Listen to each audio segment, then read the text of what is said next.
Análise do conto A Cartomante, de Machado de Assis. Conto narrado em terceira pessoa. As características presentes neste conto é a introspecção, o humor e o pessimismo com relação à essência do homem e seu relacionamento com o mundo. Percebe-se o destino do homem. O tempo que ocorre o conto, numa sexta-feira de novembro, no ano de 1869. O contexto histórico, o conto se passa no Rio de Janeiro e o contexto histórico é do século XIX, onde houve muitas mudanças, substituição do trabalho escravo pelo assalariado, a modernização das fazendas, o crescimento das cidades, surgimento das primeiras indústrias, e o Rio de Janeiro convive com mansões e palacetes ao lado de bairros miseráveis. O transporte e a influência linguística era muito presente. O transporte era o tilbury, que vem do inglês, que é um carro de 2 rodas e 2 assentos, com capota e sem boleia, puxado por um só animal. Vocês vê na história também a velha caleça de praça, o calèche, que são palavras originadas do alemão, italiano e francês. É variedade de carros com 4 rodas e 2 assentos, puxada por 2 cavalos em parelha. Ou podemos falar carroça, Carroça vem do italiano, carroça, que é carruagem.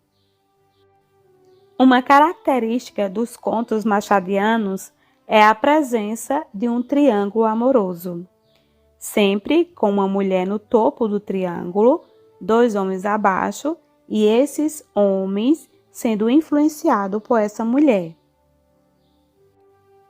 No conto A Cartomante, percebemos que as personagens lidam com as crenças no sobrenatural, que eles preferem acreditar no incerto, no irreal, do que encarar os problemas de forma real.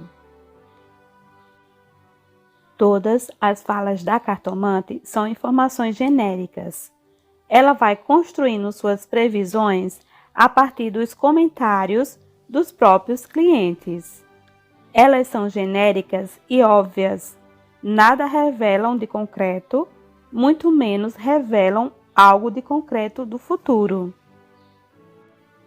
O conto A Cartomante apresenta uma intertextualidade com a obra Hamlet.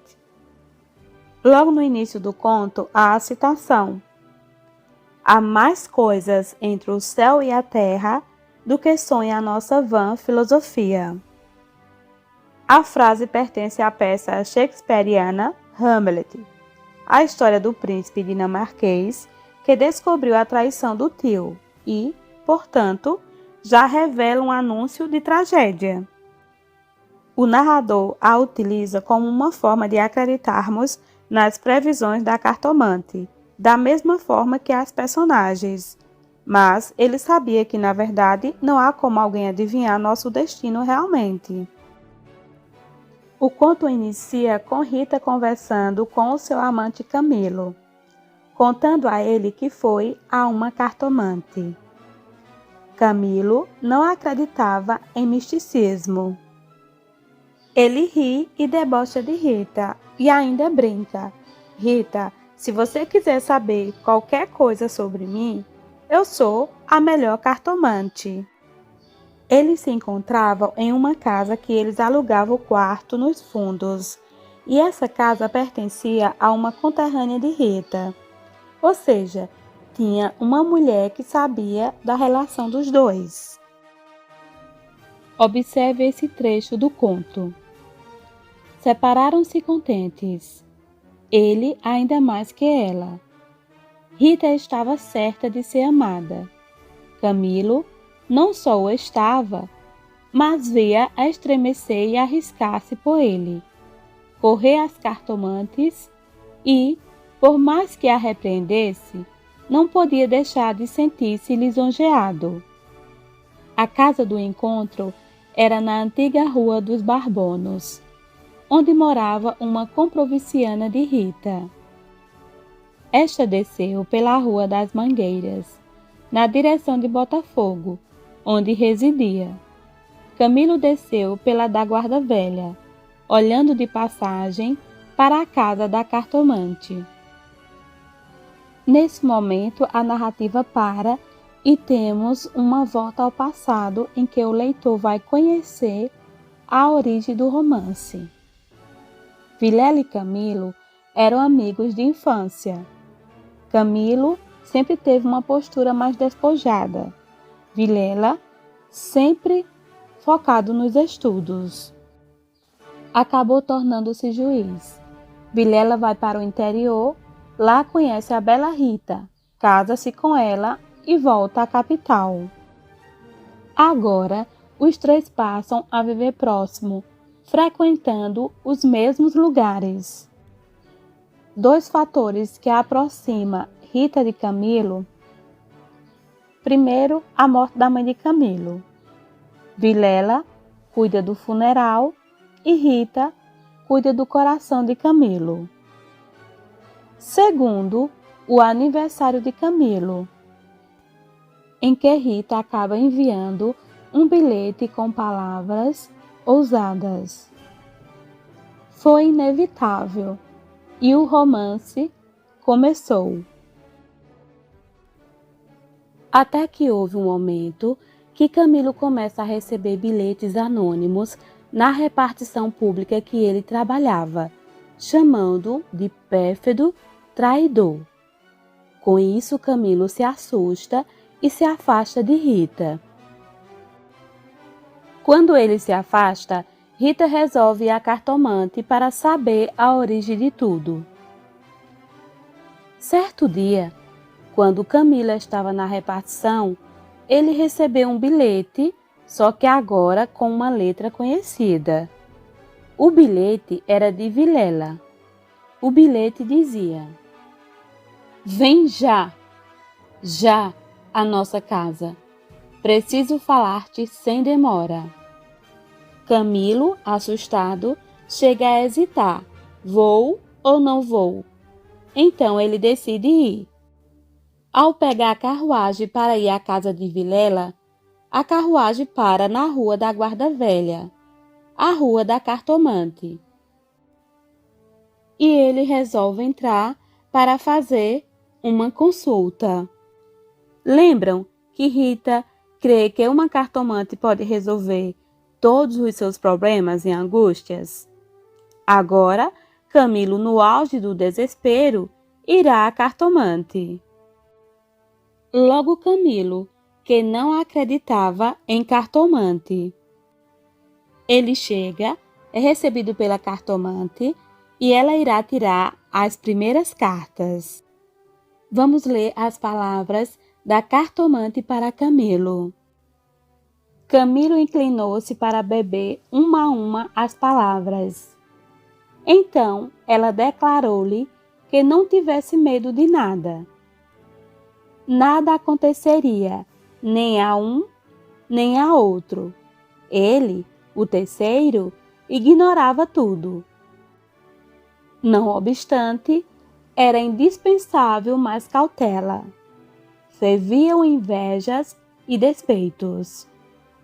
Falou-lhe do amor que os ligava, da beleza de Rita. Ao ouvir a consulta da cartomante, isso tranquiliza Camilo, que ao pagá-la, chega a pagar a mais. Lhe paga a paz de espírito que ela lhe deu. Camilo agora segue tranquilo para a casa de Vilela. É neste momento que teremos um final surpreendente. Ao chegar na casa de Vilela, quando bate à porta, o amigo já o recebe com uma feição transtornada e o chama para entrar. Ao levar Camilo para a sala ao lado, Camilo tem uma visão surpreendente. Ele encontra Rita morta e ensanguentada sobre um sofá. Em seguida, Vilela puxa Camilo pelo colarinho e queima-lhe 2 tiros no peito. Um final surpreendente. Aqui temos um ar de mistério. Quem seria o responsável por enviar esses bilhetes a Camilo?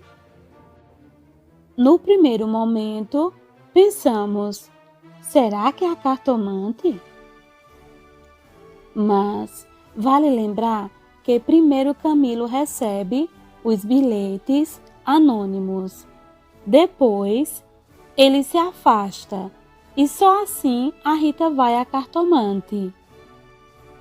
Lembre-se que tem uma mulher que sabe do romance deles.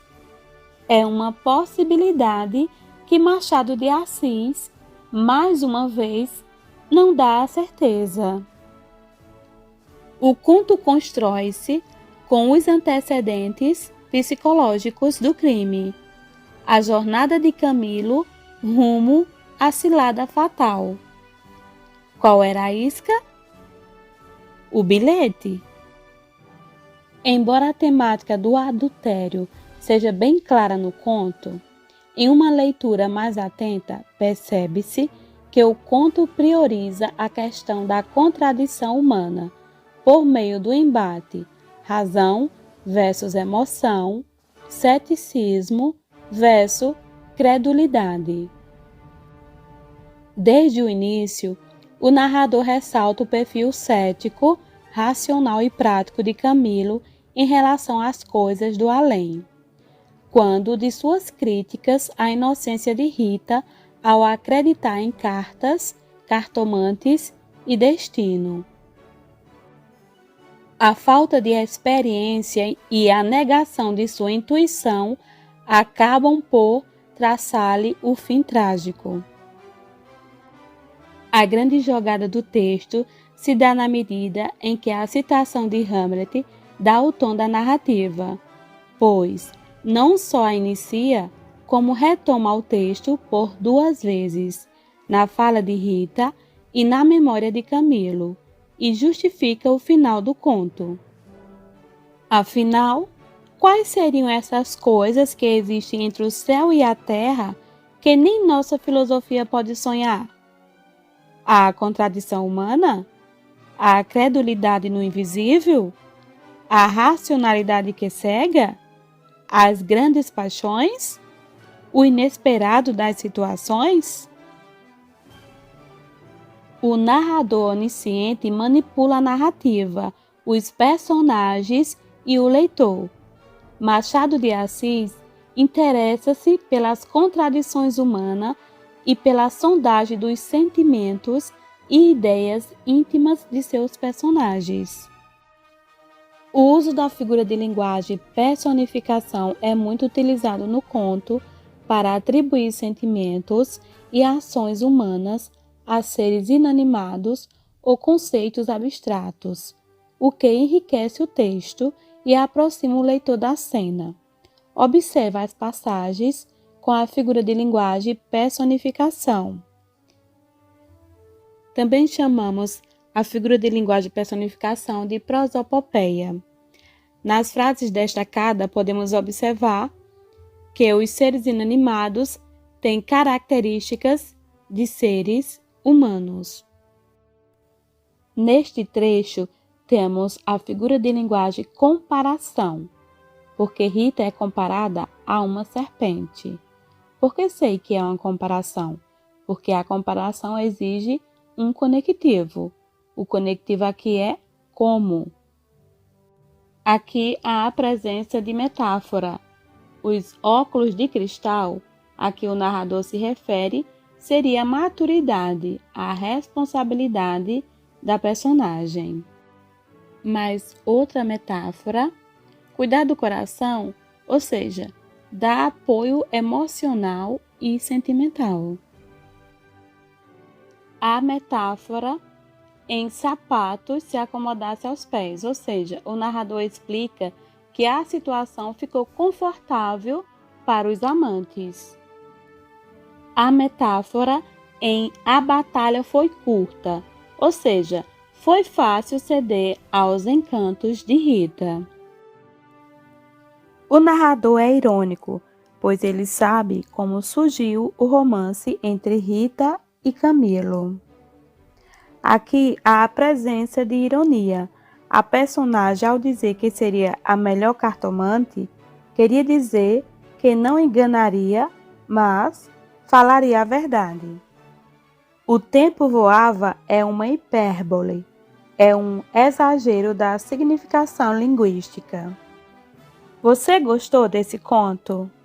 O que você pôde aprender com ele?